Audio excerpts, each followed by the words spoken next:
As the Trump administration's legal tug-of-war with the nation's judges over its controversial policies and actions escalates, constitutional law experts are sounding the alarm that the country could be inching closer to a constitutional crisis.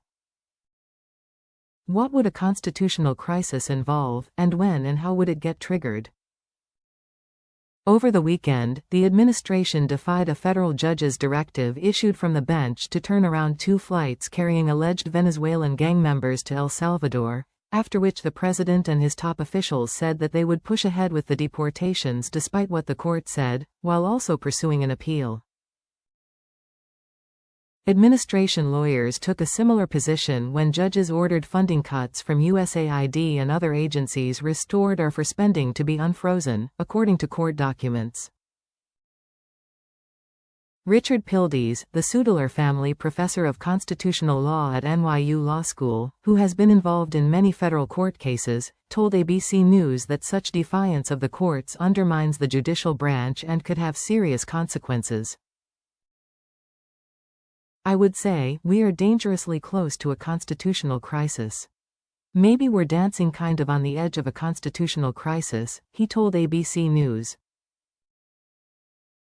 James Sample, a constitutional law expert at Hofstra University, who has been involved in federal cases, agreed that the country is on the precipice of such a crisis, noting that the courts are limited in being able to enforce their rulings. However, he noted, courts are designed to be deliberative with cases.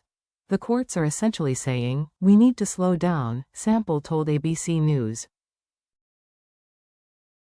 The executive branch may ultimately get what it wants. But if the executive gets what it wants without a process, then not only the individuals lose, but all of us lose justice. Sample said constitutional scholars have differed on what exactly defines a constitutional crisis. The one thing we can say for certain is that it's not an on-off switch, Sample said of constitutional crisis.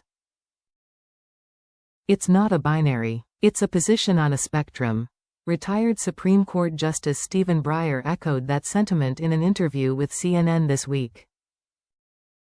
No one really knows. People have different views on that, he said. Sample said the Trump administration's actions are sliding closer to the concerning part of the spectrum, a development, he said, that could never have been foreseen by the nation's founders. What we are experiencing is not a blitzkrieg against political adversaries, but rather a blitzkrieg on the part of the executive against the rule of law itself. That is a defining characteristic of a crisis for the rule of law, Sample said. Aside from the Confederate States' succession leading to the Civil War, the experts ABC News spoke with said that past examples of constitutional crises ended up blowing over, such as when President Franklin D. Roosevelt threatened to go forward with a military tribunal against a Nazi sympathizer from Long Island during World War II. The U.S. Supreme Court ultimately gave the president the power to go forward, according to Pildes. In some cases, the executive branch has stepped in to enforce court orders, such as when then-President Dwight D.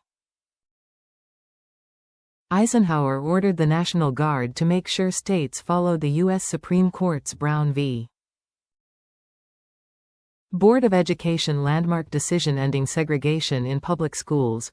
All of those past examples are sort of an individual, discrete issue, not a kind of more pervasive or systemic disregard of the courts and rulings of law by the executive branch, Pildes said.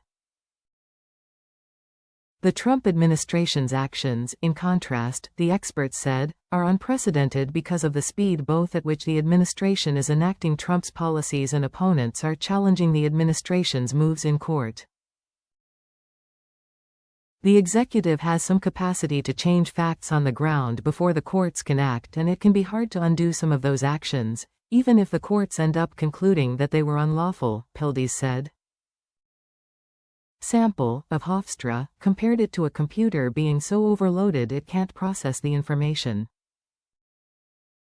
The volume of what is happening, and the speed at which it is being undertaken, is crashing the constitutional hard drive, he said.